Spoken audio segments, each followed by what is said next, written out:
Салам достор, каналыма кош келиңиздер. Бүгүн сиздер менен балыкты духовкада бышырабыз. Аябагандай даамдуу, сонун болуп бышат. Ушул жол менен бышырсаңыздар, сиздерге сөзсүз түрдө жагат деген ойдомун. Видеонун соңуна чейин карап, мен менен бирге болуңуздар. Анда эмесе кеттик. Эң биринчи биз балыкка арналган соус жасап алабыз. Ал үчүн бизге оливка майы керек болот.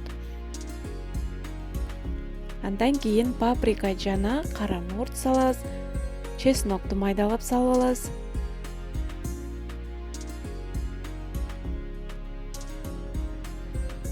Андан кийин лимондун согунан кошуп койсоңуздар болот. Ушундай кылып сыгып кошуп алабыз дагы. Татымына жараша туз салып, аралаштырып даярдап алабыз.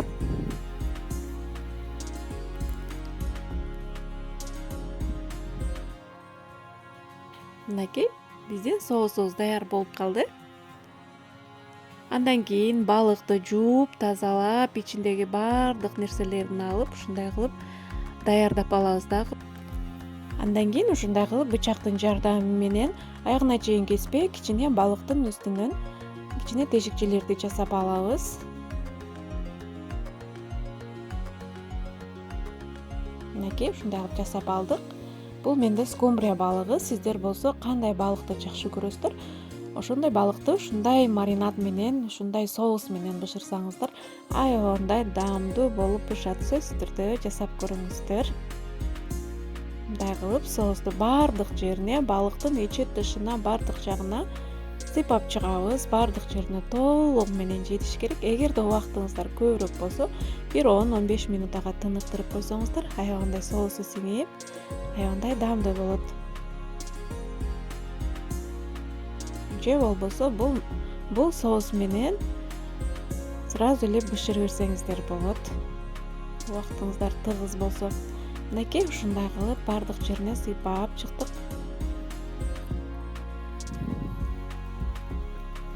Ушундай листке салып алдым. Андан кийин мага лимон керек болот жана балыкты коздогонго укроп колдонсоңуздар болот. Бул укропту каалооңуздарга жараша, табитиңиздерге жараша кое бересиздер. Эгерде укроп жактырбагандар болсо, кошпой эле койсоңуздар болот. Бизге укроп менен бышырган жагат, ошон үчүн мен укроп кошуп атам. Ичине ушундай кылып сливочный майдан кошуп кичине, андан кийин лимондон салып койсоңуздар болот. Андан кийин укроптон салып, помидор салып койсоңуздар болот.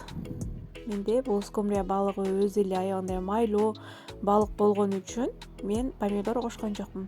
Эгерде шука, форель балыктарын бышырсаңыздар, сөзсүз түрдө ичине 1-2 тилим помидор салып койсоңуздар, аябагандай шордуу болуп, сонун болуп бышат. Ушундай кылып ичине салып алып, үстүлөрүнө жана биз кесип алган жерге лимондун салып койсоңуздар болот. Салбай деле койсоңуздар болот. Мен коздук үчүн ушундай алып коздоп алдым.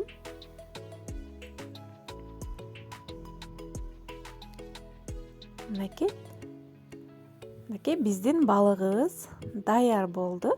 Эми үстүн фольга менен жабып, ысып турган духовкага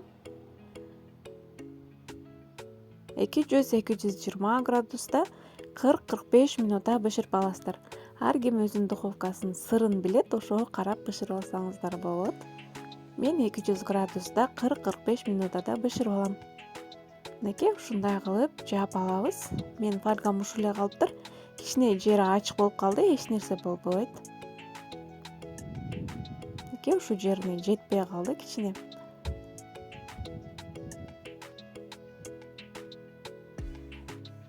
Эми духовкага салып бышырып алабыз. Мынакей биздин балыгыбыз да бышып чыкты. Караңыздарчы, аябагандай сонун көрктүү, аябагандай шордуу, сонун болуп бышып чыкты. Эми даамында сөз жок. Сөзсүз түрдө жасап көрүңүздөр кыздар. Мынакей суусуна нан алып жесеңиздер дагы аябагандай даамдуу болот, жуп-жумшак, сонун болуп бышты. Сөзсүз түрдө жасап көрүңүздөр. Сиздерге жакты деген ойдомун.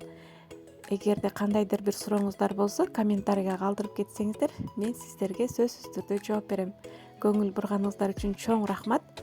Кийинки көрүшкөнгө чейин аман туруңуздар.